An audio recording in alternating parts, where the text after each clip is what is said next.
ನಮಸ್ಕಾರ. ಮುಖ್ಯಾಂಶಗಳು. ಕೃಷಿ ಸುಧಾರಣಾ ಕಾನೂನುಗಳಿಂದ ರೈತರಿಗೆ ಅನುಕೂಲ. ಹೊಸ ಕಾಯ್ದೆಗಳ ಬಗ್ಗೆ ಹರಡುತ್ತಿರುವ ಸುಳ್ಳು ಸುದ್ದಿಗಳಿಗೆ ರೈತರು ಕಿವಿಗೊಡಬಾರದು. ಪ್ರಧಾನಿ ನರೇಂದ್ರ ಮೋದಿ. ಕೇಂದ್ರ ನಾಯಕರ ಜೊತೆ ಸಮಾಲೋಚಿಸಿ ಮುಂದಿನ 2-3 ದಿನಗಳಲ್ಲಿ ಸಂಪುಟ ವಿಸ್ತರಣೆ. ಮುಖ್ಯಮಂತ್ರಿ ಬಿಎಸ್ ಯಡಿಯೂರಪ್ಪ ವಿಶ್ವಾಸ. ಸೂರಿಲ್ಲದ ಬಡವರು, ಕೂಲಿ ಕಾರ್ಮಿಕರಿಗೆ ವಸತಿ ಕಲ್ಪಿಸಲು ಸರ್ಕಾರ ಬದ್ಧ. 2021-22ರಲ್ಲಿ ಫಲಾನುಭವಿಗಳಿಗೆ ಹಸ್ತಾಂತರ. ಸಚಿವ ವಿ ಸೋಮಣ್ಣ. ಸಿಡ್ನಿ 2ನೇ ಏಕದಿನ ಕ್ರಿಕೆಟ್ ಪಂದ್ಯ. ಭಾರತಕ್ಕೆ ಗೆಲ್ಲಲು ಬೃಹತ್ ಮೊತ್ತದ ಗುರಿಯಿದ ಆಸ್ಟ್ರೇಲಿಯಾ. ವಾರ್ತೆಗಳ ವಿವರ. ಕೃಷಿ ಸುಧಾರಣಾ ಕಾನೂನುಗಳಿಂದ ರೈತರ ಸಂಕಷ್ಟಗಳು ಕಡಿಮೆಯಾಗುತ್ತಿವೆ. ಕೃಷಿ ಬದುಕಿನ ಹೊಸ ಆಯಾಮ ತೆರೆದುಕೊಂಡಿವೆ ಎಂದು ಪ್ರಧಾನಿ ನರೇಂದ್ರ ಮೋದಿ ಅವರು ತಮ್ಮ ಮನ್ ಕಿ ಬಾತ್ 71ನೇ ಕಂತಿನ ಕಾರ್ಯಕ್ರಮದಲ್ಲಿ ಇಂದು ಪ್ರತಿಪಾದಿಸಿದರು. भारत में खेती और उससे जुड़ी चीजों के साथ नए आयाम ಕೃಷಿ ಸುಧಾರಣೆಗಳಿಗೆ ಒಂದಲ್ಲ ಒಂದು ಹಂತದಲ್ಲಿ ಎಲ್ಲ ರಾಜಕೀಯ ಪಕ್ಷಗಳು ಆಶ್ವಾಸನೆ ನೀಡಿದ್ದವು. ಆದರೆ ಆ ಬೇಡಿಕೆಗಳು ಈಗ ಈಡೇರಿವೆ. ಹಲವಾರು ವರ್ಷಗಳಿಂದ ಬಾಕಿ ಇದ್ದ ರೈತರ ಬೇಡಿಕೆಗಳನ್ನು ಪೂರೈಸಲು ಭಾರತದ ಸಂಸತ್ತು ಕೃಷಿ ಸುಧಾರಣೆಗಳಿಗೆ ಕಾನೂನಿನ ರೂಪ ನೀಡಿದೆ. ಇದರಿಂದ ರೈತರು ಹಲವು ಬಂಧನಗಳಿಂದ ಮುಕ್ತರಾಗಿದ್ದಾರೆ ಎಂದು ಹೇಳಿದರು. विचार विमर्श के बाद भारत की संसद ने कृषि सुधारों को कानूनी स्वरूप दिया. इन सुधारों से न सिर्फ किसानों के अनेक बंधन समाप्त हुए हैं, बल्कि उन्हें नए अधिकार भी मिले हैं, नए अवसर भी मिले हैं. ಮಹಾರಾಷ್ಟ್ರದ ಧುಳೆ ಜಿಲ್ಲೆಯ ರೈತ ಜಿತೇಂದ್ರ ಬೋಯಿ ಅವರು ಕೃಷಿ ಕಾನೂನಿನ ಮೂಲಕ ತಮಗೆ ಬರಬೇಕಾದ ಹಣವನ್ನು ಪಡೆದ ಬಗ್ಗೆ ತಿಳಿಸಿದರು. ಕಾನೂನಿನ ಬಗ್ಗೆ ಭ್ರಮೆ ಮತ್ತು ಸುಳ್ಳು ಸುದ್ದಿಗಳಿಂದ ದೂರವಿದ್ದು ಸರಿಯಾದ ಅರಿವು ಪಡೆದು ಮುನ್ನಡೆದರೆ ಪ್ರತಿಯೊಬ್ಬ ವ್ಯಕ್ತಿಗೂ ಇದು ಪ್ರಯೋಜನಕಾರಿಯಾಗಿದೆ ಎಂದರು. ನಾರ್ವೆ ಸಮೀಪದಲ್ಲಿರುವ ಸ್ಟಾಲ್ಬಾರ್ಡ್ ಎನ್ನುವ ದ್ವೀಪದಲ್ಲಿ ಕೈಗೊಂಡಿರುವ ಆರ್ಕ್ಟಿಕ್ ವರ್ಲ್ಡ್ ಆರ್ಕೈವ್ ಎನ್ನುವ ಯೋಜನೆಯ ಬಗ್ಗೆ ಪ್ರಸ್ತಾಪಿಸಿದ ಪ್ರಧಾನಿ, ಈ ಯೋಜನೆಯಲ್ಲಿ ಭಾರತದ ಅಜಂತಾ ಗುಹೆಗಳ ಪರಂಪರೆಯನ್ನು ಡಿಜಿಟಲೀಕರಣಗೊಳಿಸಿ ರಕ್ಷಿಸಲಾಗುತ್ತಿದೆ. ಇದರಲ್ಲಿ ಅಜಂತಾ ಗುಹೆಗಳ ಸಂಪೂರ್ಣ ನೋಟ ಸಿಗಲಿದೆ ಎಂದು ತಿಳಿಸಿದರು. डिजिटलाइज और रिस्टोर्ड पेंटिंग के साथ साथ इससे संबंधित दस्तावेज और कोट्स भी शामिल होंगे. ಭಾರತ ಇಂದು ಅಳವಡಿಸಿಕೊಂಡಿರುವ ಸ್ವದೇಶಿ ಅಭಿಯಾನಕ್ಕೆ ಶ್ರೀ ಅರವಿಂದರ ಪ್ರೇರಣೆ ಇದೆ. ಆತ್ಮನಿರ್ಭರ ಭಾರತಕ್ಕೆ ಅರವಿಂದ ಸ್ವದೇಶಿ ದರ್ಶನ ನಮಗೆ ಮಾರ್ಗ ತೋರುತ್ತದೆ. ಸ್ವದೇಶಿ ಎಂದರೆ ನಮ್ಮ ದೇಶೀಯ ವಸ್ತುಗಳಿಗೆ ಪ್ರಥಮ ಆದ್ಯತೆ ನೀಡುವುದು. ಆದರೆ ಹೊಸತನ ಎಲ್ಲಿದೆಯೋ ಅಲ್ಲಿಂದ ಕಲಿತುಕೊಳ್ಳುವುದು. ಅವರು ನಮ್ಮ ಶಿಕ್ಷಣ ಹೇಗಿರಬೇಕೆಂದು ಆಕ್ಷೇಪಿಸಿದ್ದರೂ ಅದನ್ನೇ ನೂತನ ರಾಷ್ಟ್ರೀಯ ಶಿಕ್ಷಣ ನೀತಿಯಲ್ಲಿ ಅಳವಡಿಸಲಾಗಿದೆ ಎಂದರು. दिल्ली की जेएनयू, मैसूर यूनिवर्सिटी और लखनऊ यूनिवर्सिटी के विद्यार्थियों से कनेक्ट हो पाया. देश के युवाओं के बीच होना बेहद तरोताजा करने वाला और ऊर्जा से भरने वाला होता है. विश्वविद्यालय के परिसर तो एक तरह से मिनी इंडिया की तरह होते हैं. एक तरह जहां इन कैंपस में भारत की विविधता के दर्शन होते हैं, वहीं दूसरी तरफ वहां न्यू इंडिया के लिए बड़े बड़े बदलाव का पैशन भी दिखाई देता. बहुत सी बर्ड वॉचिंग सोसाइटी सक्रिय है. आप भी जरूर इस विषय के साथ जुड़िए. ಬದುಕಿನ ಯಾವುದೇ ಹಂತದಲ್ಲಿದ್ದರೂ ತಾವು ಕಲಿತ ಶಾಲೆ ಕಾಲೇಜುಗಳೊಂದಿಗೆ ಬಾಂಧವ್ಯ ಇಟ್ಟುಕೊಳ್ಳುವುದನ್ನು ಮರೆಯದಿರಿ ಎಂದು ಹೇಳಿದ ಪ್ರಧಾನಿ, ಹಳೆಯ ವಿದ್ಯಾರ್ಥಿಗಳು ಕ್ರಿಯಾಶೀಲತೆಯಿಂದ ಸಕ್ರಿಯವಾಗಿ ಶಾಲಾ ಕಾಲೇಜುಗಳ ಅಭಿವೃದ್ಧಿಯಲ್ಲಿ ತೊಡಗಿಸಿಕೊಳ್ಳಬೇಕು ಎಂದು ಕರೆ ನೀಡಿದರು. ನವೆಂಬರ್ 12ರಂದು ಖ್ಯಾತ ಪಕ್ಷಿ ತಜ್ಞ ಡಾಕ್ಟರ್ ಸಲೀಂ ಅಲಿ ಅವರ 125ನೇ ಜಯಂತಿ ಸಮಾರಂಭ ಆರಂಭಗೊಂಡಿದೆ. ಪಕ್ಷಿ ವೀಕ್ಷಣೆ ಅತ್ಯುತ್ತಮ ಹವ್ಯಾಸವಾಗಿದೆ. ಇದರಿಂದ ಪರಿಸರದ ಪ್ರೇಮ ಜಾಗೃತವಾಗುತ್ತದೆ. ಎಲ್ಲರೂ ಪಕ್ಷಿ ವೀಕ್ಷಣೆ ಹವ್ಯಾಸ ಬೆಳೆಸಿಕೊಳ್ಳಿ ಎಂದು ಸಲಹೆ ನೀಡಿದರು. ಬ್ರೆಜಿಲ್ನಲ್ಲಿ ವೇದಾಂತ ಮತ್ತು ಭಗವದ್ಗೀತೆಯ ಅಧ್ಯಯನ ಹಾಗೂ ಪಾಠ ಮಾಡುವ ಜೋನಾಸ್ ಮಸೆಟ್ಟೆ ಅಲಿಯಾಸ್ ವಿಶ್ವನಾಥ ಅವರ ಬಗ್ಗೆ ಪ್ರಧಾನಿ ಮಾಹಿತಿ ನೀಡಿದರು. पेट्रोपोलिस के ಜೋನಾಸ್ पहाड़ों में ಮಸೆಟ್ಟಿ ಅವರು जॉनस ने ಪೆಟ್ರೋಪೊಲಿಸ್ ಬೆಟ್ಟದ मैकेनिकल ಮೇಲೆ इंजीनियरिंग की ವಿಶ್ವವಿದ್ಯಾ पढ़ाई करने ಎಂಬ के बाद ಹೆಸರಿನ ಸಂಸ್ಥೆ स्टॉक मार्केट ಕಟ್ಟಿದ್ದಾರೆ. में अपनी कंपनी में ಇಂಜಿನಿಯರಿಂಗ್ काम किया। ಓದಿ ಷೇರು ಮಾರುಕಟ್ಟೆಯಲ್ಲಿ बाद में उनका ಕಾರ್ಯನಿರ್ವಹಿಸಿದ भारतीय ಬಳಿಕ संस्कृति ಅವರಿಗೆ ಧ್ಯಾನ, और खासकर ಭಾರತೀಯ ಸಂಸ್ಕೃತಿ, वेदांत की ವೇದಾಂತದ तरफ ಬಗ್ಗೆ हो गए। ಆಕರ್ಷಣೆ ಮೂಡಿತು. स्टॉक से ಷೇರುಪೇಟೆಯಿಂದ लेकर के ಆಧ್ಯಾತ್ಮಿಕತೆಯೆಡೆಗಿನ ಅವರ वास्तव में ಯಾತ್ರೆ उनकी ಕುತೂಹಲಕಾರಿಯಾದದ್ದು. एक लंबी ಅವರು यात्रा ತಂತ್ರಜ್ಞಾನದ ಮೂಲಕ जॉनस ಸಂದೇಶ ने ನೀಡುತ್ತಿದ್ದಾರೆ. भारत में ನಿಯಮಿತವಾಗಿ वेदांत दर्शन का ಆನ್ಲೈನ್ अध्ययन ಕಾರ್ಯಕ್ರಮ किया ನೀಡುತ್ತಾರೆ. और 4 साल 1.5 तक ಲಕ್ಷಕ್ಕೂ ಅಧಿಕ कोयंबटूर ಮಕ್ಕಳಿಗೆ के ವೇದಾಂತದ ಬಗ್ಗೆ आर्ष ಉಚಿತ विद्या ಪಾಠ गुरुकुलम ಮಾಡಿದ್ದಾರೆ ಎಂದು ತಿಳಿಸಿದರು. और उसमें एक और ಅವರ ಈ खासियत ಪರಿಶ್ರಮಕ್ಕೆ ಅಭಿನಂದನೆ अपने ಸಲ್ಲಿಸಿದರು. मैसेज को आगे पहुंचाने ಇದರೊಂದಿಗೆ के लिए ಇತ್ತೀಚೆಗೆ टेक्नोलॉजी ನ್ಯೂಜಿಲೆಂಡ್ का प्रयोग ಸಂಸತ್ತಿನಲ್ಲಿ ಆಯ್ಕೆಯಾಗಿರುವ वह ಎಂಪಿ नियमित रूप से ಡಾಕ್ಟರ್ ಗೌರವ್ ऑनलाइन ಶರ್ಮಾ ಅವರು प्रोग्राम करते ವಿಶ್ವದ हैं। ಪ್ರಾಚೀನ वे प्रतिदिन ಭಾಷೆಗಳಲ್ಲಿ ಒಂದಾದ podcast ಸಂಸ್ಕೃತ करते हैं। ಭಾಷೆಯಲ್ಲಿ पिछले ಪ್ರಮಾಣ 7 ವಚನ वर्षों में ಸ್ವೀಕರಿಸಿದರು. ಒಬ್ಬ जॉनस ने ಭಾರತೀಯನಾಗಿ वेदांत पर अपने ಭಾರತೀಯ ಸಂಸ್ಕೃತಿಯ free ಈ open ಪ್ರಸಾರ courses के माध्यम ನಮಗೆಲ್ಲ से ಹೆಮ್ಮೆ ತರುತ್ತದೆ. 1.5 ಅವರಿಗೆ लाख से ಶುಭ अधिक स्टूडेंट्स को ಹಾರೈಸುತ್ತೇನೆ पढ़ाया ಎಂದರು. है। गुरु साहिब ने हमसे सेवा ली। गुरु नानक देव जी का ही 550वां ನಾಳೆ 30 प्रकाश ನವೆಂಬರ್ ದೇಶ ಶ್ರೀ ಗುರು ನಾನಕ್ ದೇವ್ ಜಿ ಅವರ 551ನೇ ಪ್ರಕಾಶ ಪರ್ವವನ್ನು ಆಚರಿಸುತ್ತಿದೆ. ಸಂಪೂರ್ಣ ವಿಶ್ವದಲ್ಲಿ ಗುರು ನಾನಕ್ ಜಿ ಅವರ ಪ್ರಭಾವ ಸ್ಪಷ್ಟವಾಗಿ ಕಾಣಿಸುತ್ತದೆ ಎಂದರು. कि गुरु साहब की मुझ पर विशेष कृपा रही जो ಕಳೆದ उन्होंने ವರ್ಷ मुझे ಉದ್ಘಾಟಿಸಿದ हमेशा ಕರ್ತಾರ್ಪುರ್ अपने ಕಾರಿಡಾರ್ कार्यों ಅನ್ನು में ಇದೇ ಸಮಯದಲ್ಲಿ बहुत ಸ್ಮರಿಸಿದರು. करीब से जोड़ा है। साथियों, क्या आप जानते हैं ಹರಿಯಾಣದ कि ಕೈತಲ್ನಲ್ಲಿರುವ कच्छ में एक गुरुद्वारा ವೀರೇಂದ್ರ है। ಯಾದವ್ ಅವರು लखपत ಕೃಷಿ गुरुद्वारा ತ್ಯಾಜ್ಯ साहब ಸಮಸ್ಯೆ ನಿವಾರಣೆಗೆ श्री ಹೊಸ गुरु ಮಾರ್ಗ नानक जी ತೋರಿದ್ದಾರೆ. अपनी उदासी के ಅವರು दौरान ಒಣಹುಲ್ಲಿನ ಮೂಟೆಯನ್ನು लखपत ಕಟ್ಟುವಂತ गुरुद्वारा ಸ್ಟ್ರಾ साहिब में ಬೇಲರ್ रुके। ಯಂತ್ರವನ್ನು ಖರೀದಿಸಿ पहले ही वो ಒಣಹುಲ್ಲಿನ भारत आए ಬ್ಲಾಕ್ಗಳನ್ನು और ತಯಾರಿಸಲಾರಂಭಿಸಿದ್ದಾರೆ. हरियाणा के ಆ ಬ್ಲಾಕ್ಗಳನ್ನು दूसरे ಪೇಪರ್ लोगों ಮಿಲ್ की तरह ಮತ್ತು ही ಆಗ್ರೋ ಎನರ್ಜಿ खेती में ಘಟಕಗಳಿಗೆ पराली ಮಾರಾಟ ಮಾಡುತ್ತಾರೆ. उनके सामने भी एक ಹೀಗೆ बड़ी ಅವರು समस्या ಕೇವಲ 2 ವರ್ಷಗಳಲ್ಲಿ इसके solution के 1.5 लिए ಕೋಟಿಗಿಂತ बहुत ಹೆಚ್ಚು व्यापक ವ್ಯಾಪಾರ स्तर पर ಮಾಡಿದ್ದಾರೆ काम हो ಎಂದು रहा है। ತಿಳಿಸಿದರು. लेकिन आज मन ಕೃಷಿ की बात ಅಧ್ಯಯನ ಮಾಡುತ್ತಿರುವ ಲಕ್ಷಾಂತರ ವಿದ್ಯಾರ್ಥಿಗಳು ವೀರೇಂದ್ರ ಅವರಂತೆಯೇ ತಮ್ಮ ಸುತ್ತಮುತ್ತ ಗ್ರಾಮಗಳಲ್ಲಿರುವ ರೈತರ ಸಮಸ್ಯೆಗಳಿಗೆ ಪರಿಹಾರ ಕಂಡುಕೊಳ್ಳಲು ನೆರವಾಗಬೇಕು. ಆಧುನಿಕ ಕೃಷಿ ಬಗ್ಗೆ ಮತ್ತು ಪ್ರಸಕ್ತ ಕೃಷಿ ಸುಧಾರಣೆ ಬಗ್ಗೆ ತಿಳಿಸಬೇಕು. ಈ ಮೂಲಕ ದೇಶದ ಬಹುದೊಡ್ಡ ಬದಲಾವಣೆಯ ಭಾಗವಾಗಬೇಕೆಂದು ಆಗ್ರಹಿಸಿದರು. ಡಿಸೆಂಬರ್ 6ರಂದು ಬಾಬಾ ಸಾಹೇಬ್ ಅಂಬೇಡ್ಕರ್ ಪುಣ್ಯತಿಥಿ ಇದೆ ಎಂದು ಸ್ಮರಿಸಿದ ಪ್ರಧಾನಿ ಅವರ ಸಂಕಲ್ಪಗಳನ್ನು ನಿಭಾಯಿಸುವುದು ಎಲ್ಲರ ಕರ್ತವ್ಯ ಎಂದರು. ಚಳಿಗಾಲ ಆರಂಭವಾಗಿದೆ. ದೇಶದ ಹೆಚ್ಚು ಭಾಗಗಳಲ್ಲಿ ಚಳಿ ಜೋರಾಗಿದೆ. ಈ ಸಮಯದಲ್ಲಿ ಕುಟುಂಬದ ಮಕ್ಕಳು ಮತ್ತು ಹಿರಿಯರ ರೋಗಿಗಳ ಬಗ್ಗೆ ವಿಶೇಷ ಗಮನ ಹರಿಸಿ ಅಗತ್ಯವುಳ್ಳವರಿಗೆ ಬೆಚ್ಚನೆಯ ಬಟ್ಟೆಗಳನ್ನು ನೀಡಿ ಅವರಿಗೆ ಸಹಾಯ ಮಾಡಿ ಎಂದರು. ಕೆನಡಾಕ್ಕೆ ಕಳ್ಳ ಸಾಗಣೆಯಾಗಿದ್ದ ವಾರಣಾಸಿ ದೇವಾಲಯದ ದೇವಿ ಅನ್ನಪೂರ್ಣೆಯ ಒಂದು ಪುರಾತನ ಪ್ರತಿಮೆ ಭಾರತಕ್ಕೆ ಮರಳಿ ಬರುತ್ತಿದೆ.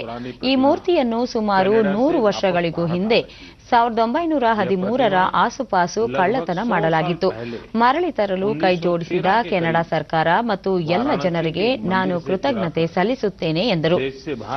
ಕಾಶಿಯೊಂದಿಗೆ ಮಾತೆ ಅನ್ನಪೂರ್ಣೆಯ ಸಂಬಂಧ ವಿಶೇಷವಾದದ್ದು. ತಾಯಿ ಅನ್ನಪೂರ್ಣೆ ಪ್ರತಿಮೆಯಂತೆಯೇ ನಮ್ಮ ಪರಂಪರೆಯ ಅನೇಕ ಬಹುಮೂಲ್ಯ ಸಂಪತ್ತು ಅಂತಾರಾಷ್ಟ್ರೀಯ ಕಳ್ಳ ಸಾಗಣೆದಾರರ ಪಾಲಾಗುತ್ತಿದೆ. ಈಗ ಇವುಗಳ ಮೇಲೆ ಕಟ್ಟುನಿಟ್ಟು ಹೇರಲಾಗಿದೆ ಎಂದರು. ಬಹುಮೂಲ್ಯ ಸಂಪತ್ತನ್ನು ಮರಳಿ ತರಲು ಭಾರತ ತನ್ನ ಪ್ರಯತ್ನಗಳನ್ನು ಹೆಚ್ಚಿಸಿದ ಪರಿಣಾಮವಾಗಿ ಕಳೆದ ಕೆಲವು ವರ್ಷಗಳಲ್ಲಿ ಹಲವಾರು ಪ್ರತಿಮೆಗಳು ಮತ್ತು ಕಲಾಕೃತಿಗಳನ್ನು ಹಿಂದಕ್ಕೆ ಪಡೆಯುವಲ್ಲಿ ಯಶಸ್ವಿಯಾಗಿದ್ದೇವೆ ಎಂದರು. ಕೆಲ ದಿನಗಳ ಹಿಂದೆ ವಿಶ್ವ ಪರಂಪರಾ ಸಪ್ತಾಹ ಆಚರಿಸಲಾಗಿದೆ. ಇದು ಐತಿಹಾಸಿಕ ಮಹತ್ವಗಳನ್ನು ಅರಿಯಲು ಒಂದು ಉತ್ತಮ ಅವಕಾಶ.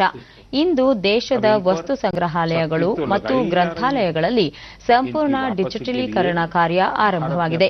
ದೆಹಲಿಯ ರಾಷ್ಟ್ರೀಯ ಸಂಗ್ರಹಾಲಯ ಈ ನಿಟ್ಟಿನಲ್ಲಿ ಪ್ರಶಂಸನೀಯ ಪ್ರಯತ್ನ ಮಾಡಿದೆ. ರಾಷ್ಟ್ರೀಯ ಸಂಗ್ರಹಾಲಯದ ಮೂಲಕ ಸುಮಾರು 10 ವರ್ಚುವಲ್ ಗ್ಯಾಲರಿಗಳನ್ನು ಪರಿಚಯಿಸುವ ನಿಟ್ಟಿನಲ್ಲಿ ಕಾರ್ಯನಿರ್ವಹಿಸುತ್ತಿದೆ. ಮನೆಯಲ್ಲಿಯೇ ಕುಳಿತು ದೆಹಲಿಯ ರಾಷ್ಟ್ರೀಯ ಸಂಗ್ರಹಾಲಯದ ಗ್ಯಾಲರಿಗಳ ಪ್ರವಾಸ ಕೈಗೊಳ್ಳಬಹುದು ಎಂದರು. मन की बात में मिलेंगे तो 2020 का ये वर्ष समाप्ति की ओर होगा। नई उम्मीदें, नए विश्वास के साथ हम आगे बढ़ेंगे। आप जो भी सुझाव हो, आइडियाज हो, उन्हें मुझ तक जरूर साझा करते रहिए। आप सभी को बहुत बहुत शुभकामनाएं। आप सब स्वस्थ रहें, देश के लिए सक्रिय रहें। बहुत बहुत धन्यवाद। ಪ್ರತಿಭಟನಾ ನಿರತ ರೈತರೊಂದಿಗೆ ಮಾತುಕತೆಗೆ ಕೇಂದ್ರ ಸರ್ಕಾರ ಸಿದ್ಧವಿದೆ ಎಂದು ಗೃಹ ಸಚಿವ ಅಮಿತ್ ಶಾ ಹೇಳಿದ್ದಾರೆ. ನಿನ್ನೆ ಕೃಷಿ ಸಚಿವರು ಡಿಸೆಂಬರ್ 3ರಂದು ಮಾತುಕತೆಗೆ ರೈತ ಸಂಘಟನೆಗಳ ನಾಯಕರನ್ನು ಆಹ್ವಾನಿಸಿದ್ದಾರೆ. ರೈತರು ಮಾತುಕತೆಗೆ ಬರಬೇಕು, ಅವರ ಪ್ರತಿಯೊಂದು ಸಮಸ್ಯೆ ಮತ್ತು ಬೇಡಿಕೆಗಳ ಬಗ್ಗೆ ಸಮಾಲೋಚಿಸಿ ಪರಿಹಾರಗಳನ್ನು ಕಂಡುಕೊಳ್ಳಲು ಸರ್ಕಾರ ಪ್ರಯತ್ನಿಸಲಿದೆ ಎಂದು ಹೇಳಿದ್ದಾರೆ. तो मेरा आप सभी को ये आश्वासन है कि जैसे ही आप लोग इसमें शिफ्ट हो जाते हैं, एक स्ट्रक्चर्ड जगह पे अपने आंदोलन को शिफ्ट करते हैं और वहां पर आप अच्छी तरीके से सेट हो जाते हैं, दूसरे ही दिन भारत सरकार आपके साथ आपकी समस्या और मांगों के लिए बातचीत करने के लिए तैयार है. अतः किसान यूनियन के सभी नेताओं को मैं ये कहना चाहता हूं कि आप सारे किसान भाइयों को लेकर जो स्थान दिल्ली पुलिस ने तय किया है वहीं पर आ जाइए. पुलिस परमिशन के साथ शांतिपूर्वक तरीके से, लोकतांत्रिक तरीके से आपका आंदोलन चालू रखिए और शीघ्र भारत सरकार आपसे बातचीत करने के लिए तैयार है. बातचीत को भी आगे ಹಲವು ಬೇಡಿಕೆಗಳನ್ನು ಮುಂದಿಟ್ಟುಕೊಂಡು ದೆಹಲಿಯ ಹೊರಗೆ ಪ್ರತಿಭಟನೆ ನಡೆಸುತ್ತಿರುವ ರೈತ ಸಂಘಟನೆಗಳ ನಾಯಕರು ಡಿಸೆಂಬರ್ 3ರಂದು ಮಾತುಕತೆಗೆ ಆಗಮಿಸಬೇಕು. ಸರ್ಕಾರ ಅವರ ಎಲ್ಲ ಬೇಡಿಕೆಗಳ ಬಗ್ಗೆ ಚರ್ಚಿಸಲು ಮುಕ್ತ ಮನಸ್ಸು ಹೊಂದಿದೆ ಎಂದು ಕೇಂದ್ರ ಕೃಷಿ ಸಚಿವ ನರೇಂದ್ರ ಸಿಂಗ್ ಹೇಳಿದ್ದಾರೆ. ದೇಶದ ರೈತರ ಹಿತ ಕಾಯಲು ಸರ್ಕಾರ ಬದ್ಧವಿದೆ. ಆ ನಿಟ್ಟಿನಲ್ಲಿ ಕೃಷಿ ಕ್ಷೇತ್ರದಲ್ಲಿ ಆಮೂಲಾಗ್ರ ಸುಧಾರಣೆಗಳನ್ನು ತರುವ ಮೂಲಕ ರೈತರ ಆದಾಯವನ್ನು ದುಪ್ಪಟ್ಟುಗೊಳಿಸಲು ಸರ್ಕಾರ ಕಾರ್ಯಕ್ರಮಗಳನ್ನು ರೂಪಿಸಿದೆ. ಅದಕ್ಕಾಗಿಯೇ ಕಾನೂನುಗಳನ್ನು ತಿದ್ದುಪಡಿ ಮಾಡಲಾಗಿದೆ. ಆ ಬಗ್ಗೆ ರೈತರಿಗೆ ಯಾವುದೇ ಸಂದೇಹಗಳಿದ್ದರೂ ಅವುಗಳನ್ನು ಪರಿಹರಿಸಲಾಗುವುದು ಎಂದರು. ಕೃಷಿ ಕ್ಷೇತ್ರದಲ್ಲಿ ಮೂಲಸೌಕರ್ಯ ವೃದ್ಧಿಗೆ 1 ಲಕ್ಷ ಕೋಟಿ ಬಂಡವಾಳ ನಿಧಿ ಸ್ಥಾಪಿಸಲಾಗಿದೆ. ಪ್ರಧಾನಮಂತ್ರಿ ಕಿಸಾನ್ ಯೋಜನೆ ಸೇರಿದಂತೆ ಹಲವು ಯೋಜನೆಗಳನ್ನು ಜಾರಿಗೊಳಿಸಲಾಗುತ್ತಿದೆ ಎಂದು ಹೇಳಿದ್ದಾರೆ. एमएसपी पर खरीद को बढ़ाया, 10,000 एफपीओ बनाने का कार्यक्रम शुरू किया है, 1 लाख करोड़ रुपए का इंफ्रास्ट्रक्चर फंड घोषित किया है जिस पर काम हो गया है. इन सब का लाभ आम किसान को मिले, इसके लिए जो कानूनी बंदिशें थी उनको भी दूर करने का प्रयास किया है और ये सब चीजें किसानों के हित में हैं और किसानों के हित में काम करने के लिए मोदी जी का नेतृत्व पूरी तरह प्रतिबद्ध है और आने वाले कल में भी रहेगा. ಮುಂದಿನ 2-3 ದಿನಗಳಲ್ಲಿ ಸಚಿವ ಸಂಪುಟ ವಿಸ್ತರಣೆಯಾಗುವ ವಿಶ್ವಾಸವಿದೆ ಎಂದು ಮುಖ್ಯಮಂತ್ರಿ ಬಿಎಸ್ ಯಡಿಯೂರಪ್ಪ ಚಿತ್ರದುರ್ಗದಲ್ಲಿಂದು ಹೇಳಿದ್ದಾರೆ. ಮುರುಘಾ ಮಠದ ಪ್ರಾಚ್ಯ ವಸ್ತು ಸಂಗ್ರಹಾಲಯ ಉದ್ಘಾಟನೆಗೆ ಆಗಮಿಸಿದ್ದ ವೇಳೆ ಸುದ್ದಿಗಾರರೊಂದಿಗೆ ಮಾತನಾಡಿದ ಅವರು, ಸಂಪುಟ ವಿಸ್ತರಣೆ ಸಂಬಂಧ ಇಂದು ಪಕ್ಷದ ಕೇಂದ್ರ ನಾಯಕರ ಜೊತೆ ಸಮಾಲೋಚನೆ ನಡೆಸಲಿದ್ದೇನೆ. ಕೇಂದ್ರದ ವರಿಷ್ಠರ ತೀರ್ಮಾನದಂತೆ ಸಂಪುಟ ವಿಸ್ತರಣೆ ನಡೆಯಲಿದೆ ಎಂದರು. ಸಂಪುಟ ವಿಸ್ತರಣೆ ಕುರಿತಂತೆ ಪಕ್ಷದಲ್ಲಿ ಯಾವುದೇ ಗೊಂದಲವಿಲ್ಲ ಎಂದ ಅವರು, ಶಾಸಕರ ಭಿನ್ನಮತ ಕುರಿತು ಪ್ರಕ್ರಿಯೆ ನೀಡಲು ನಿರಾಕರಿಸಿದರು. ಶಿವಮೊಗ್ಗದಲ್ಲಿ ಕೆಲವು ಕಾರ್ಯಕ್ರಮ ಮುಗಿಸಿ ಸಾಯಂಕಾಲ ಬೆಂಗಳೂರಿಗೆ ವಾಪಸ್ ಹೋಗ್ತಾ ಇದ್ದೇನೆ. ಕ್ಯಾಬಿನೆಟ್ ಎಕ್ಸ್ಪ್ಯಾನ್ಷನ್ 2-3 ದಿವಸದಲ್ಲಿ ಆಗುತ್ತೆ ಅನ್ನೋ ವಿಶ್ವಾಸ ನನಗಿದೆ. ಇವತ್ತು ಸಾಧ್ಯವಾದರೆ ಡೆಲ್ಲಿಯವ್ರ ಜೊತೆ ಮಾತನಾಡ್ತೇನೆ, ಆದಷ್ಟು ಬೇಗ ಅದನ್ನು ಕ್ಲಿಯರ್ ಮಾಡೋಕ್ಕೆ. ಬೇರೆ ಏನೂ ಗೊಂದಲ ಇಲ್ಲ, ಎಲ್ಲವೂ ಸರಿ ಹೋಗುತ್ತೆ. ರಾಜೀವ್ ಗಾಂಧಿ ವಸತಿ ನಿಗಮ ನಿಗಮಿತ ವತಿಯಿಂದ ಬೆಂಗಳೂರು ನಗರ ಜಿಲ್ಲೆಯ ಹಲವೆಡೆ ನಿರ್ಮಿಸಲಾಗುತ್ತಿರುವ 1 ಲಕ್ಷ ಬಹುಮಹಡಿ ವಸತಿ ಕಟ್ಟಡಗಳ ನಿರ್ಮಾಣ ಪ್ರಗತಿ ಕಾರ್ಯವನ್ನು ವಸತಿ ಸಚಿವ ವಿ ಸೋಮಣ್ಣ ಇಂದು ಪರಿಶೀಲನೆ ನಡೆಸಿದರು. ದಾಸರಹಳ್ಳಿ ವಿಧಾನಸಭಾ ಕ್ಷೇತ್ರ ವ್ಯಾಪ್ತಿಯ ಗಾಣಿಗರಹಳ್ಳಿ ವಸತಿ ನಿರ್ಮಾಣ ಪ್ರದೇಶಕ್ಕೆ ಭೇಟಿ ನೀಡಿದ ಸಚಿವರು ಕಾಮಗಾರಿ ಪ್ರಗತಿ ಕುರಿತು ಅಧಿಕಾರಿಗಳಿಂದ ಮಾಹಿತಿ ಪಡೆದರು. ಈ ವೇಳೆ ಶಾಸಕ ಆರ್ ಮಂಜುನಾಥ್ ಹಾಗೂ ಇತರರು ಉಪಸ್ಥಿತರಿದ್ದರು.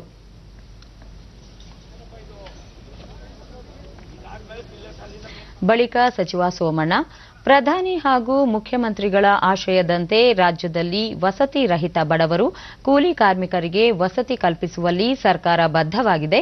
ಪ್ರಧಾನಮಂತ್ರಿ ಆವಾಸ್ ಯೋಜನೆ ಹಾಗೂ ಸರ್ವರಿಗೂ ಸೂರು ಯೋಜನೆಯಡಿ ನಿರ್ಮಾಣಗೊಳ್ಳುತ್ತಿರುವ 1 ಲಕ್ಷ ಮನೆಗಳನ್ನು 2021-22ನೇ ಸಾಲಿನಲ್ಲಿ ಫಲಾನುಭವಿಗಳಿಗೆ ಹಸ್ತಾಂತರಿಸುವ ಆಶಯ ಹೊಂದಲಾಗಿದೆ ಎಂದು ತಿಳಿಸಿದರು. ಅಸಂಘಟಿತ ಕಾರ್ಮಿಕರಿಗೆ, ಆಟೋ ರಿಕ್ಷಾ ಡ್ರೈವರ್ಗಳಿಗೆ, ಮೆಟಡರ್ ಡ್ರೈವರ್ಗಳಿಗೆ, ಮನೆಯಲ್ಲಿ ಕೆಲಸ ಮಾಡ್ತಕ್ಕಂಥವ್ರಿಗೆ, ಕೂಲಿ ಕೆಲಸ ಮಾಡೋರಿಗೆ, ತರಕಾರಿ ಮಾಡ್ತಕ್ಕಂಥವ್ರಿಗೆ, ಇಂಥ ಅನೇಕ ಕುಟುಂಬಗಳನ್ನು ಗುರುತಿಸಿ ಸುಮಾರು 1 ಲಕ್ಷ ಮನೆಗಳ ಬಹುಮಹಡಿ ಕಟ್ಟಡದ ವ್ಯವಸ್ಥೆಯನ್ನು ಆದೇಶ ಮಾಡಿ ಅದು ಕಾರ್ಯರೂಪಕ್ಕೆ ಬರದೆ ತಲ್ಲಣಗೊಂಡಿತು. ಇಲಾಖೆಯನ್ನು ಸನ್ಮಾನ್ಯ ರಾಜ್ಯದ ಮುಖ್ಯಮಂತ್ರಿಗಳಾಗಿ ಸನ್ಮಾನ್ಯ ಯಡಿಯೂರಪ್ಪನವರು ಬಂದ ಮೇಲೆ ನಾನು ಮತ್ತು ನಮ್ಮ ವ್ಯವಸ್ಥಾಪಕ ನಿರ್ದೇಶಕರು, ನಮ್ಮ ಕಾರ್ಯದರ್ಶಿಗಳು ಕುಳಿತುಕೊಂಡು ತಿಂಗಳಗಟ್ಟಲೆ ಚರ್ಚೆ ಮಾಡಿ ಇವತ್ತು ಅದಕ್ಕೊಂದು ರೂಪ ಕೊಟ್ಟಿದ್ದೀವಿ. ಅದೇ ರೀತಿ ಅಗ್ರಹಾರಪಾಳ್ಯದಲ್ಲಿ 480 ಮನೆಗಳು, ಪಿಲ್ಲಹಳ್ಳಿಯಲ್ಲಿ 300 ಚಿಲ್ಲರೆ ಮನೆಗಳು, ಲಕ್ಷ್ಮೀಪುರದಲ್ಲಿ ಆ ಜಾಗದ ಸ್ವಲ್ಪ ಅವ್ಯವಸ್ಥೆ ಇರೋದ್ರಿಂದ ಅದನ್ನು ನೋಡ್ತಕ್ಕಂಥದ್ದು. ಹೀಗೆ ಸುಮಾರು 4-5 ಪ್ಲೇಸ್ ಸ್ಥಳಗಳಿಗೆ ನಾವು ಹೋಗ್ತಾ ಇದ್ದೀವಿ. ಏನಾದರೂ ಮಾಡಿ 20, 21, 22 ಒಳಗಡೆ ಈ 1 ಲಕ್ಷ ಮನೆಗಳನ್ನು ಕೂಡ ಬೆಂಗಳೂರಿನ ಮಹಾಜನತೆಗೆ ನೀಡಬೇಕು ಅನ್ನುವ ಸಂಕಲ್ಪ ಆಗಿದೆ. ಪ್ರಧಾನಿಯವರ ಆಶಯದಂತೆ ಸ್ವಾವಲಂಬಿ ಭಾರತ ನಿರ್ಮಾಣಕ್ಕೆ ಪೂರಕವಾಗಿ ಮೈಸೂರು ಮಹಾನಗರ ಪಾಲಿಕೆ ವತಿಯಿಂದ ಆಯೋಜಿಸಿದ ಕಾರ್ಯಕ್ರಮದಲ್ಲಿ ಶಾಸಕ ಎಂ ನಾಗೇಂದ್ರ ಬೀದಿ ಬದಿ ವ್ಯಾಪಾರಿಗಳಿಗೆ ಆರ್ಥಿಕ ನೆರವನ್ನು ವಿತರಿಸಿದರು.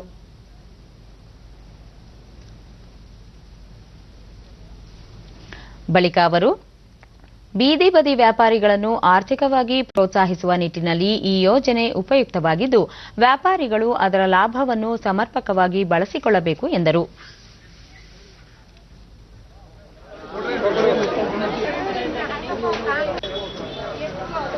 ಫುಟ್ಪಾತ್ ವ್ಯಾಪಾರಗಾರರು ಇದ್ದಾರೆ, ನಿಮ್ಮ ಮೂಲಕ ತಿಳಿಸೋದಿಷ್ಟೇ, ಯಾರಿಗೆ ಅಪ್ಲಿಕೇಶನ್ ಸಿಕ್ಕಿಲ್ಲ ಅವರು ಆ ಆಧಾರ್ ಕಾರ್ಡ್ಗೆ ಅವ್ರ ಮೊಬೈಲನ್ನು ಲಿಂಕ್ ಮಾಡ್ಕೊಳ್ಳುವಂಥದ್ದು. ಮತ್ತೆ ಈಗಾಗಲೇ ರಸ್ತೆ ಬದಿ ವ್ಯಾಪಾರಗಳಿಗೆ ಈಗಾಗಲೇ ಗುರುತಿನ ಚೀಟಿಯನ್ನು ಸಹ ನಾವು ನಗರ ಪಾಲಿಕೆಯಿಂದ ಕೊಟ್ಟಿದ್ದೀವಿ. ಬೈ ಚಾನ್ಸ್ ಆ ಗುರುತಿನ ಚೀಟಿ ಇಲ್ಲ ಅಂದ್ರೆ ಅವ್ರ ರೆಕಮೆಂಡೇಶನ್ಗೆ ಒಂದು ಲೆಟರ್ನು ಸಹ ನಗರ ಪಾಲಿಕೆ ನಮ್ಮ ADC ಅವರು ಕೊಡ್ತಾರೆ, ಶಶಿಕುಮಾರ್ ಅವರು. ದಯಮಾಡಿ ಬಂದು ನೀವೆಲ್ಲರೂ ಅಪ್ರೋಚ್ ಮಾಡಿ ನಿಮ್ಮ ಸಂಕಷ್ಟಗಳನ್ನ ಬಗೆಹರಿಸಿಕೊಳ್ಳೋ ನಿಟ್ಟಿನಲ್ಲಿ ಪ್ರಯತ್ನಗಳನ್ನ ಮಾಡಬೇಕು. ನಿಮ್ಮ ಜೀವನದ ಸ್ಥಿತಿಗತಿಗಳನ್ನ ಬದಲಿಸಿಕೊಳ್ಬೇಕು. ಒಂದು ಮಹತ್ವದ ಯೋಜನೆ. ಮೈಸೂರು ಮಹಾನಗರ ಪಾಲಿಕೆ ಹೆಚ್ಚುವರಿ ಆಯುಕ್ತ ಶಶಿಕುಮಾರ್ ಕೇಂದ್ರ ಸರ್ಕಾರದ ಯೋಜನೆಯನ್ನು ಫಲಾನುಭವಿಗಳಿಗೆ ತಲುಪಿಸುವ ನಿಟ್ಟಿನಲ್ಲಿ ಅಗತ್ಯ ಕ್ರಮಗಳನ್ನು ಕೈಗೊಂಡಿದ್ದು, ನಗರದಲ್ಲಿ ಸುಮಾರು 12,000 ಬೀದಿ ಬದಿ ವ್ಯಾಪಾರಿಗಳಿಗೆ ತಲುಪಿಸುವ ಗುರಿ ಹೊಂದಲಾಗಿದೆ ಎಂದರು. ರಾಷ್ಟ್ರದಲ್ಲಿ ಅನುಷ್ಠಾನದಲ್ಲಿ ಇರ್ತದೆ. ನಮ್ಮ ಮೈಸೂರು ಮಹಾನಗರ ಪಾಲಿಕೆಗೆ ಸುಮಾರು 12,500 ಗುರಿಯನ್ನ ಸರ್ಕಾರ ನಿಗದಿಪಡಿಸಿದೆ. ಈಗಾಗಲೇ ನಾವು 10,000 ಬೀದಿ ಬದಿ ವ್ಯಾಪಾರಿಗಳು ಆನ್ಲೈನ್ನಲ್ಲಿ ನೋಂದಣಿ ಮಾಡಿಕೊಂಡಿದ್ದಾರೆ. ಈಗಾಗಲೇ ನಾವು 10,000 ಜನರು ಈ ಯೋಜನೆಯ ಸೌಲಭ್ಯವನ್ನು ಪಡ್ಕೊಂಡಿದ್ದಾರೆ. 1,500 ಜನಕ್ಕೆ ಸಾಲ ಮಂಜೂರಾತಿ ಆಗಿದೆ. ಫಲಾನುಭವಿ ಜಾವೀದ್ ಸುಮಾರು 20 ವರ್ಷಗಳಿಂದ ರಸ್ತೆ ಬದಿ ವ್ಯಾಪಾರದಲ್ಲಿ ನಿರತವಾಗಿದ್ದು, ಪ್ರಧಾನಮಂತ್ರಿಯವರ ಆತ್ಮನಿರ್ಭರ ಭಾರತ ಯೋಜನೆಯಡಿ ಆರ್ಥಿಕ ಸಹಾಯ ದೊರೆತಿರುವುದು ಸಂತಸವಾಗಿದೆ ಎಂದರು. ನಮ್ಮಿಂದ ಬೇರೆ ಫುಟ್ಪಾತ್ ವ್ಯಾಪಾರವರ್ಗನೂ ಇದು ಯೋಜನೆ ಇದಾಗಲಿ ಸಿಕ್ಲಿ. ಮತ್ತೋರ್ವ ವ್ಯಾಪಾರಿ ನಾಗರಾಜ್ ಕೋವಿಡ್-19 ಸಂಕಷ್ಟದಿಂದ ಜೀವನ ನಿರ್ವಹಣೆ ಕಷ್ಟಕರವಾಗಿತ್ತು. ಕೇಂದ್ರದ ಈ ಯೋಜನೆಯಿಂದ ವ್ಯಾಪಾರಿಗಳಿಗೆ ಆರ್ಥಿಕ ನೆರವು ದೊರೆತಿರುವುದು ಅವರ ಜೀವನ ನಿರ್ವಹಣೆಗೆ ಅನುಕೂಲವಾಗಿದೆ ಎಂದರು. ಬಹಳ ಸಂಕಟಗಳೆಲ್ಲ ಅನುಭವಿಸಿದ್ವಿ, ಬಹಳ ಸಾಲ ಸೋಲ ಎಲ್ಲ ಮಾಡ್ಕೊಂಡಿದ್ವಿ. ದಯವಿಟ್ಟು ಇದರಿಂದ ಬಹಳ ಉಪಯೋಗ ಆಗ್ತಿದೆ, ಎಲ್ಲರಿಗೂ ಸಿಗಲಿ ಅಂತ ಆಸೆ ಪಡ್ತಿದ್ವಿ.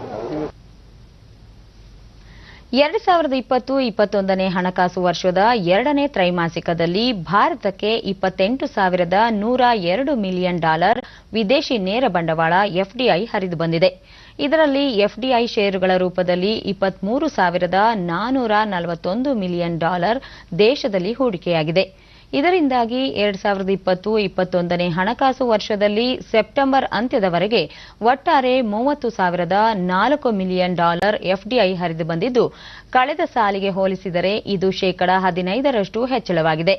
ರೂಪಾಯಿಗಳ ಲೆಕ್ಕದಲ್ಲಿ ಹೇಳುವುದಾದರೆ 2,24,613 ಕೋಟಿ ರೂಪಾಯಿ FDI ಹರಿದು ಬಂದಿದ್ದು, ಶೇಕಡಾವಾರು ಪ್ರಮಾಣದಲ್ಲಿ ಕಳೆದ ವರ್ಷಕ್ಕಿಂತ ಶೇಕಡಾ 23ರಷ್ಟು ಅಧಿಕವಾಗಿದೆ.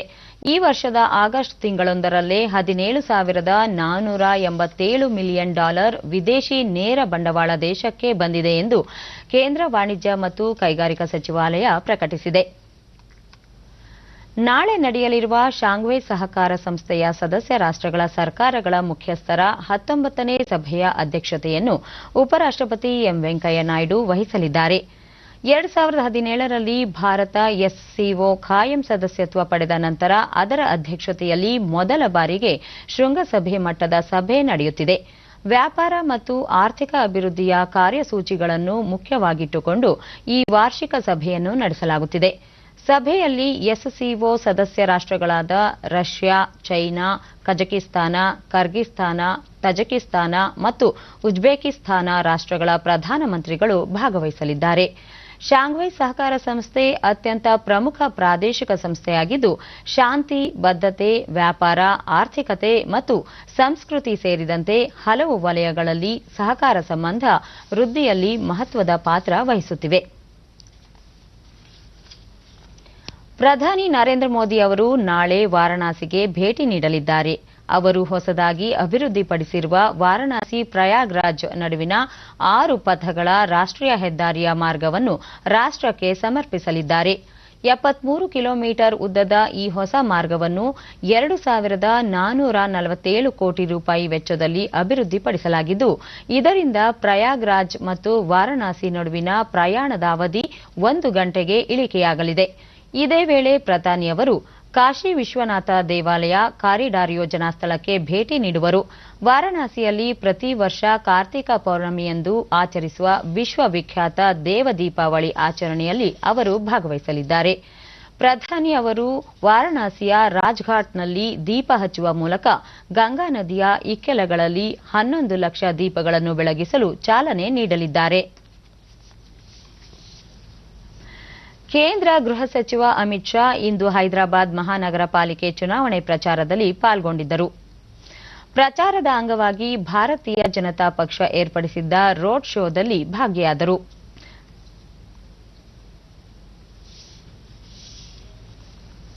ಬಳಿಕ ಭಾಗ್ಯಲಕ್ಷ್ಮಿ ದೇವಾಲಯಕ್ಕೆ ಭೇಟಿ ನೀಡಿ ಪೂಜೆ ಸಲ್ಲಿಸಿದರು.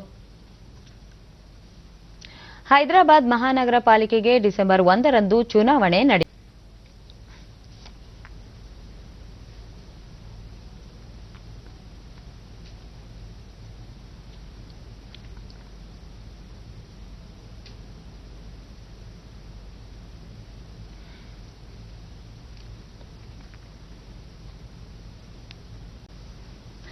ಆತ್ಮನಿರ್ಭರ ಭಾರತ ಕನಸು ನನಸಾಗಬೇಕೆಂದರೆ ಜನರು ಸ್ಥಳೀಯ ಉತ್ಪನ್ನಗಳಿಗೆ ಧ್ವನಿಯಾಗಬೇಕು ಎನ್ನುವ ಕರೆಗೆ ಓಗೊಟ್ಟು ಅದನ್ನು ಪಾಲಿಸಬೇಕು ಎಂದು ಕೇಂದ್ರ ವಾಣಿಜ್ಯ ಸಚಿವ ಪಿಯೂಷ್ ಗೋಯಲ್ ಹೇಳಿದ್ದಾರೆ. ಅವರು ಭಾರತ ತನ್ನ ಎಲ್ಲ ಅವಕಾಶಗಳ ಹೆಬ್ಬಾಗಿಲುಗಳನ್ನು ಇಡೀ ವಿಶ್ವಕ್ಕೆ ತೆರೆದಿದೆ ಮತ್ತು ತನ್ನ ಶಕ್ತಿಯನ್ನು ತೋರಿದೆ.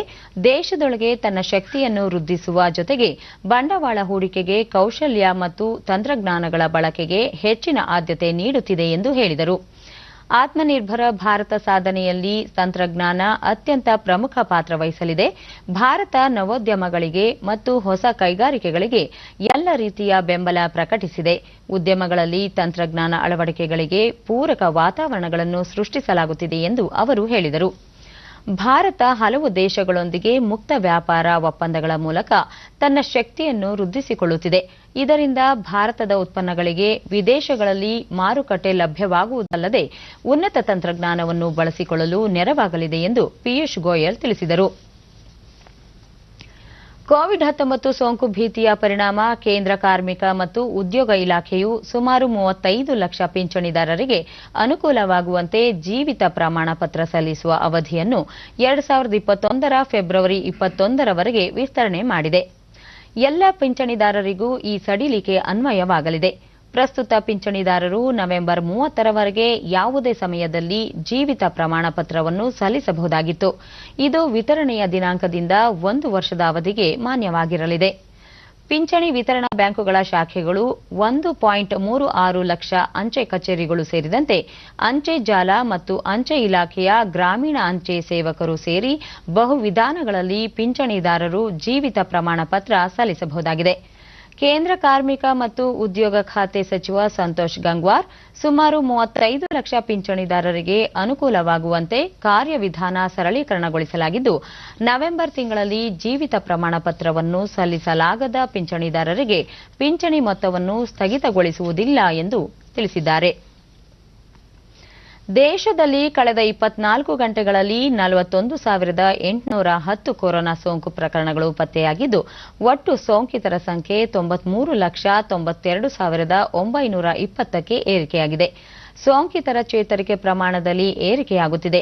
ನಿನ್ನೆ 42,298 ಮಂದಿ ಬಿಡುಗಡೆಯಾಗಿದ್ದು, ಒಟ್ಟು 88,02,267 ಸೋಂಕಿತರು ಗುಣಮುಖರಾಗಿದ್ದಾರೆ. ಇದರೊಂದಿಗೆ ಚೇತರಿಕೆ ಪ್ರಮಾಣ 93.71ಕ್ಕೆ ಹೆಚ್ಚಳವಾಗಿದೆ. ಒಂದೇ ದಿನ 496 ಮಂದಿ ಮೃತಪಟ್ಟಿದ್ದು, ಇದುವರೆಗೆ ಒಟ್ಟು 1,36,696 ಮಂದಿ ಸಾವನ್ನಪ್ಪಿದ್ದಾರೆ. ಮರಣ ದರ 1.46ಕ್ಕೆ ತಗ್ಗಿದೆ. 4,53,956 ಸೋಂಕಿತರು ವಿವಿಧ ಆಸ್ಪತ್ರೆಗಳಲ್ಲಿ ಚಿಕಿತ್ಸೆ ಪಡೆಯುತ್ತಿದ್ದು, ಸಕ್ರಿಯ ಪ್ರಕರಣಗಳ ಸಂಖ್ಯೆ 4.83ಕ್ಕೆ ಇಳಿಕೆಯಾಗಿದೆ. ಮುಂದಿನ ವಾರಗಳಲ್ಲಿ ಕೋವಿಡ್-19 ಲಸಿಕೆಯ ತುರ್ತು ದೃಢೀಕರಣಕ್ಕಾಗಿ ಅನುಮತಿ ಕೋರಲಾಗುವುದು ಎಂದು ಪುಣೆಯ ಸೆರಮ್ ಇನ್ಸ್ಟಿಟ್ಯೂಟ್ ಆಫ್ ಇಂಡಿಯಾ ಸಂಸ್ಥೆ ತಿಳಿಸಿದೆ. ಸಂಸ್ಥೆಯ ಮುಖ್ಯ ಕಾರ್ಯಕಾರಿ ಅಧಿಕಾರಿ ಅಡರ್ ಪೊನ್ನಾವಾಲಾ ಜಾಗತಿಕ ಫಾರ್ಮಾ ಕಂಪನಿ ಅಸ್ಟ್ರಾಜೆನಿಕಾ ಜೊತೆ ಸೇರಿ ಕೋವಿಡ್-19ಕ್ಕೆ ಲಸಿಕೆಯನ್ನು ಅಭಿವೃದ್ಧಿಪಡಿಸಿದ್ದು, ಕೋವಿಡ್ ಶೀಲ್ಡ್ ಹೆಸರಿನಲ್ಲಿ ಅಭಿವೃದ್ಧಿಪಡಿಸಿರುವ ಲಸಿಕೆ ಸದ್ಯ 3ನೇ ಹಂತದ ಕ್ಲಿನಿಕಲ್ ಟ್ರಯಲ್ನಲ್ಲಿದೆ ಎಂದರು. ಈ ಲಸಿಕೆ ಅತ್ಯಂತ ಪರಿಣಾಮಕಾರಿಯಾಗಿ ಇರಲಿದ್ದು, ಆಸ್ಟ್ರಾಜೆನಿಕ್ ಮತ್ತು ಆಕ್ಸ್ಫರ್ಡ್ ವಿಶ್ವವಿದ್ಯಾಲಯ ಈಗಾಗಲೇ ಸುಮಾರು 23,000 ಮಂದಿಗೆ ಅದನ್ನು ನೀಡಿ ಅದು 70% ಪರಿಣಾಮಕಾರಿಯಾಗಿ ಸೋಂಕನ್ನು ತಡೆಯಬಲ್ಲದೆಂದು ಹೇಳಿವೆ. ಸದ್ಯದಲ್ಲೇ ಅಂತಿಮ ಹಂತದ ಪರೀಕ್ಷೆ ಪೂರ್ಣಗೊಳ್ಳಲಿದೆ ಎಂದು ಅವರು ತಿಳಿಸಿದ್ದಾರೆ. ಭಯೋತ್ಪಾದನೆಯ ಗಂಭೀರ ಅಪಾಯ ಮುಂದುವರೆದಿದ್ದು, ಗಡಿಯಾಚೆಯಿಂದ ನಡೆಯುತ್ತಿರುವ ಭಯೋತ್ಪಾದನಾ ಚಟುವಟಿಕೆಗಳನ್ನು ಹತ್ತಿಕ್ಕಲು ಸರ್ವ ಪ್ರಯತ್ನಗಳನ್ನು ನಡೆಸಲಾಗುತ್ತಿದೆ ಎಂದು ಸೇನಾ ಮುಖ್ಯಸ್ಥ ಮನೋಜ್ ಮುಕುಂದ್ ನರವಣೆ ತಿಳಿಸಿದ್ದಾರೆ. ಅವರು ಕೇರಳದ ಕಣ್ಣೂರಿನ ಎಜಿಮಲ ನೌಕಾ ಅಕಾಡೆಮಿಯಲ್ಲಿ ತರಬೇತಿ ಪೂರ್ಣಗೊಳಿಸಿದ ಪ್ರಶಿಕ್ಷಣಾರ್ಥಿಗಳ ನಿಗಮ ಪಥ ಸಂಚಲನದ ನಂತರ ಮಾತನಾಡಿ, ಜಮ್ಮು ಮತ್ತು ಕಾಶ್ಮೀರ ಕೇಂದ್ರಾಡಳಿತ ಪ್ರದೇಶದಲ್ಲಿ ಶಾಂತಿ ಮತ್ತು ಸುವ್ಯವಸ್ಥೆಯನ್ನು ಕದಡಲು ಉಗ್ರಗಾಮಿ ಸಂಘಟನೆಗಳು ಪ್ರಯತ್ನಿಸುತ್ತಿವೆ ಎಂದರು. ಸೇನಾ ಪಡೆಗಳು ಎಲ್ಲ ರೀತಿಯಲ್ಲೂ ಭಯೋತ್ಪಾದನೆ ಚಟುವಟಿಕೆಗಳನ್ನು ಹತ್ತಿಕ್ಕುತ್ತಿದೆ. ಆದರೂ ಕೆಲ ಸಂಘಟನೆಗಳು ಕೇಂದ್ರಾಡಳಿತ ಪ್ರದೇಶದಲ್ಲಿನ ಪ್ರಜಾಪ್ರಭುತ್ವ ವ್ಯವಸ್ಥೆಯನ್ನು ಹಾಳು ಮಾಡುವಂತಹ ಕೆಲಸದಲ್ಲಿ ತೊಡಗಿದ್ದು, ಸೇನೆ ಅಂತಹ ಪ್ರಯತ್ನಗಳನ್ನು ದಮನಗೊಳಿಸುತ್ತಿದೆ ಎಂದು ನರವಣೆ ಹೇಳಿದರು.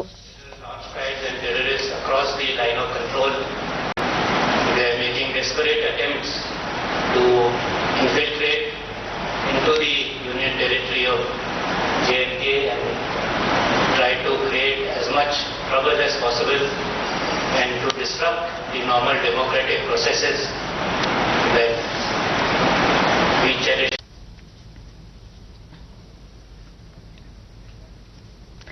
ರಾಷ್ಟ್ರೀಯ ಭದ್ರತಾ ಸಲಹೆಗಾರರ ಮಟ್ಟದ 4ನೇ ಹಂತದ ತ್ರಿಪಕ್ಷೀಯ ಮಾತುಕತೆ ಕೊಲಂಬೋದಲ್ಲಿ ನಿನ್ನೆ ಮುಕ್ತಾಯಗೊಂಡಿದೆ.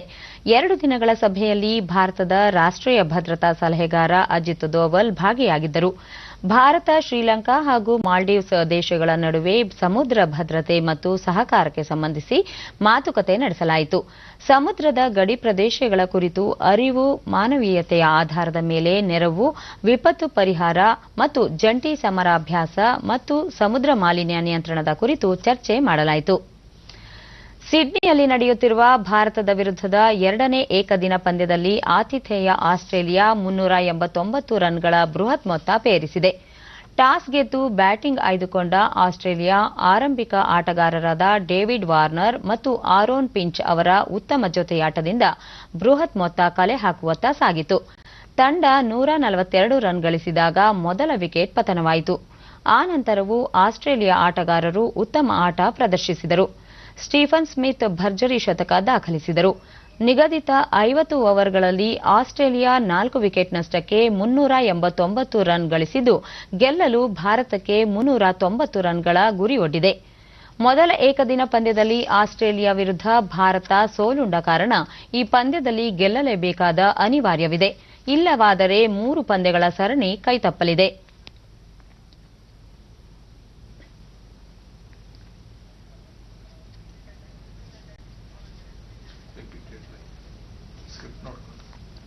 ಕೊನೆಯಲ್ಲಿ ಮತ್ತೊಮ್ಮೆ ಮುಖ್ಯಾಂಶಗಳು. ಕೃಷಿ ಸುಧಾರಣಾ ಕಾನೂನುಗಳಿಂದ ರೈತರಿಗೆ ಅನುಕೂಲ, ಹೊಸ ಕಾಯ್ದೆಗಳ ಬಗ್ಗೆ ಹರಡುತ್ತಿರುವ ಸುಳ್ಳು ಸುದ್ದಿಗಳಿಗೆ ರೈತರು ಕಿವಿಗೊಡಬಾರದು, ಪ್ರಧಾನಿ ನರೇಂದ್ರ ಮೋದಿ. ಕೇಂದ್ರ ನಾಯಕರ ಜೊತೆ ಸಮಾಲೋಚಿಸಿ ಮುಂದಿನ 2-3 ದಿನಗಳಲ್ಲಿ ಸಂಪುಟ ವಿಸ್ತರಣೆ, ಮುಖ್ಯಮಂತ್ರಿ ಬಿಎಸ್ ಯಡಿಯೂರಪ್ಪ ವಿಶ್ವಾಸ. ಸೂರಿಲ್ಲದ ಬಡವರು ಕೂಲಿ ಕಾರ್ಮಿಕರಿಗೆ ವಸತಿ ಕಲ್ಪಿಸಲು ಸರ್ಕಾರ ಬದ್ಧ. 2021-22ರಲ್ಲಿ ಫಲಾನುಭವಿಗಳಿಗೆ ಹಸ್ತಾಂತರ. ಸಚಿವ ವಿ ಸೋಮಣ್ಣ. ಸಿಡ್ನಿ 2ನೇ ಏಕದಿನ ಕ್ರಿಕೆಟ್ ಪಂದ್ಯ. ಭಾರತಕ್ಕೆ ಗೆಲ್ಲಲು 390 ರನ್ಗಳ ಗುರಿಯೊಡ್ಡಿದ ಆಸ್ಟ್ರೇಲಿಯಾ. ನಮ್ಮ ವಾರ್ತಾ ಪ್ರಸಾರವನ್ನು ನೀವು ಡಿಡಿ ಚಂದನ ನ್ಯೂಸ್ ಯೂಟ್ಯೂಬ್ ಚಾನೆಲ್ನಲ್ಲೂ ವೀಕ್ಷಿಸಬಹುದು.